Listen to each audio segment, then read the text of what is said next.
ramah kena bayar servis tu lah. Dapat perintah bankrupt, dia akan dilindungi di bawah ni akta kebankrapan. Akta, apa special jadi bankrupt?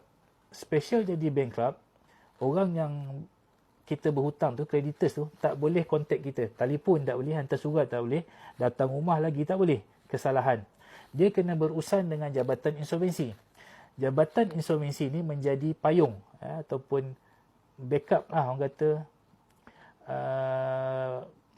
pelepasan.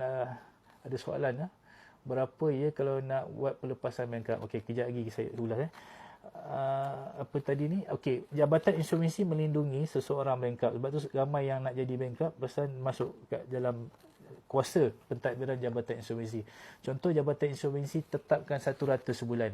So orang bankrupt, dia bayar kepada Jabatan Insolvensi 100. So creditors yang tadi katalah ada kes saya buat